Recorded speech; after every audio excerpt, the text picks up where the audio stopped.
Hi and Assalamualaikum. My name is Sumaya binti Muhammad Asri and I am from Group 4. Today we're going to be presenting about GESTALT theory. So, how GESTALT theory was formed? GESTALT is German for unified whole. German psychologists Max Weinheimer, Kurt Kafka, and Wolfgang Kohler created the GESTALT principle in 1920s. When we're talking about Gestalt, what Kafka tried to emphasize in the importance of looking at things as a whole rather than breaking down them into individual components. The whole has a unique and often more significant meaning than its parts. As we know that Kurt Kafka also quoted in 1920s, the sum of the whole is greater than its parts. And according to Mihir Sanalkar, this is what I found from during the research, Gestalt is a direction in psychology that helps us understand and predict this interpretation. Visual sounds and images are hard to find, so our brain tries to look for familiar clues in our mental image library. It goes through millions of photographs until it finds an explanation for what we see. We definitely have a very powerful computer in our head. Indeed, it is. Hi, my name is Nur Atira binti Azri, and today I will be talking about similarity. The similarity principle outlines our tendency to perceive objects of similar colors, shape, size, or orientation as related or belonging to part of the same group. Source from Data Moves and Topics 2022. Based on the image, the fruit seems like they are divided into groups because of their similar colors.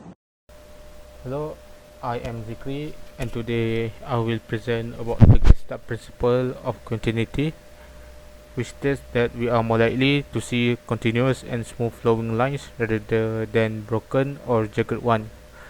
This is because once our eyes begin to follow something, they will continue to travel in that direction until it encounters another item or object. For instance, an excellent example of this continuity principle is a line with an arrow at the end of it by Corredro 2021. For example, this could be seen in the picture. The first picture which shows the ski people rather than looking rather than it look like a individual like people from one point to another point, it look like a smooth flowing line to us. This proves that our eyes continue to follow something rather than recognizing it as an individual entity. The principle of good continuity can be applied to the problem of drawing diagram consisting of network of nodes and the link between them. It should be easier to identify the sources and destination of connecting lines if they are smooth and continuous. This point is illustrated in a graph drawing method known as confluent diagram by Bach, Rich, Herter, Marriott, and Dwyer in 2017, which combines the link bundling with the principle of continuity to make paths between nodes clear and ambiguous. The picture of that confluent diagram can be seen in the bottom of the left corner, which there is a smooth continuity that makes it clear that there is no direct path from S to C, even though they are connected by short lines. In contrast, there are clearly direct path from D to E and D to C, which prove the point of principle of continuity. That's all from me, and I will pass it to the next person. Assalamualaikum and a very good morning to Dr. Raha. My name is Husnata Ain Wong and I will present about the Gestalt principle of symmetry. The Gestalt principle of symmetry is when people perceive symmetrical elements as part of a unified group. According to John William Moore, it should come as no surprise that people tend to look for orders in objects. Like a study has shown that our standards for beauty in faces depends largely on symmetry.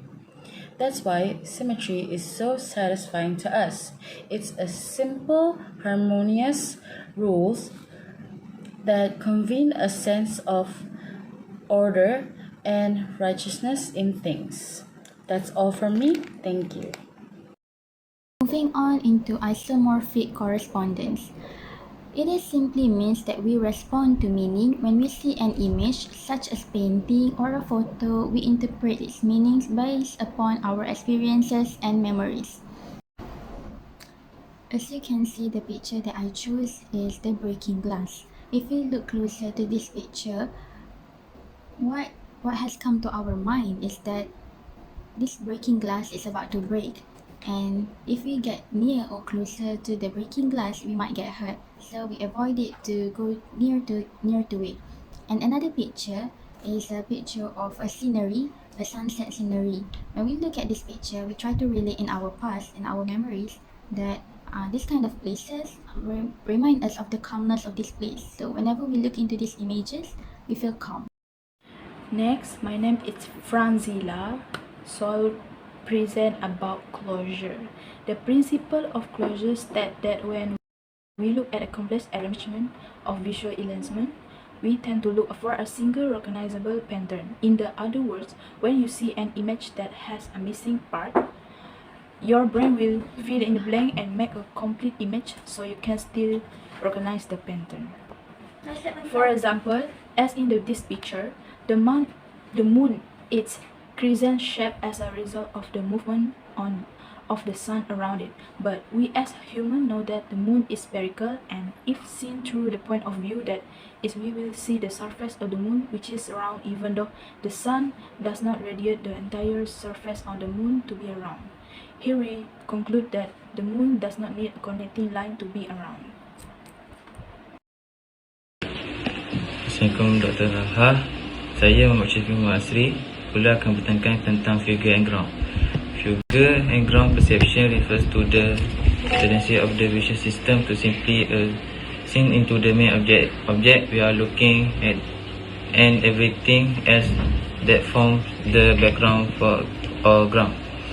Okey, dalam ilustrasi itu terdapat kemungkinan dua tafsiran persepsi image yang sama. Mesti ada yang melihat palsu di tengah-tengah, dan pada yang masih berbeza, ada juga yang melihat seperti melihat dua muka yang sedang menatap. Figure and ground ni boleh bertukar-tukar dalam persepsi yang menunjukkan sifat dinamik pemprosesan visual. Hi, my name is Nasruddin Safwan. My number matrix is 1042. The topic I want to talk is about the law of proximity is a principle in Gestalt psychology.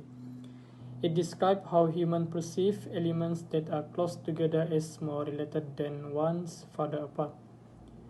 This is so even if the elements differ in color, shape, size, or otherwise.